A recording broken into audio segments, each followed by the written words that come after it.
Big boss ഹൗസിൽ രേണു സുധിയും നെവിനും തമ്മിൽ വാക്ക് തർക്കമാണ്.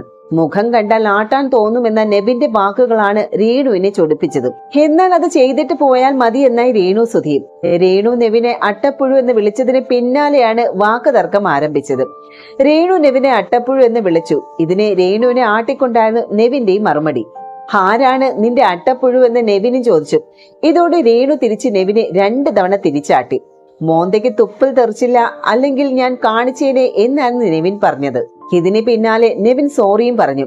രേണുവും ക്ഷമ ചോദിച്ചു. ഇനി ആട്ടുന്നില്ല എന്ന് നെവിനും പറഞ്ഞു. എന്നാൽ നിങ്ങളുടെ മുഖം കണ്ടിട്ട് എങ്ങനെ ആട്ടാതിരിക്കും എന്ന് നെവിനും ചോദിക്കുന്നുണ്ട്.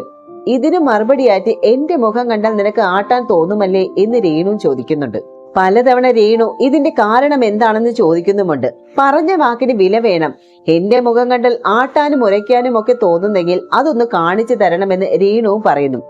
പറഞ്ഞ വാക്കിന് വില വേണം. നീ ഉരച്ചിട്ടേ വിടാവൂ. എന്റെ മോന്ത നന്നായിട്ട് ഉരയ്ക്കണമെന്നും നീ മാത്രമേ ഉരപ്പിക്കാവൂ എന്നും രേണു പറയുന്നുണ്ട്. ഈ സമയം ശാരിക ഇടപെടുന്നുണ്ട്. രേണു അഭിനയിക്കുകയല്ല, ജീവിക്കുകയാണ് എന്നാണ് ശാരിക പറഞ്ഞത്. ശാരികയുടെ മുഖം ഒരിപ്പിക്കുമോ എന്ന് പറഞ്ഞാൽ എന്ത് ചെയ്യുമെന്ന് രേണു തിരിച്ചും ചോദിക്കുന്നു. അപ്പോൾ നന്നായി പ്രതികരിക്കും എന്നാണ് ശാരികയുടെ ഉത്തരം. അതിന് പ്രതികരിച്ചതെന്നും ഞാൻ പിന്നെ എന്താ സ്കിറ്റ് ചെയ്യുകയായിരുന്നു എന്നായിരുന്നു രേണു സുധി ശാരികയോട് തിരികെ ചോദിച്ചത്.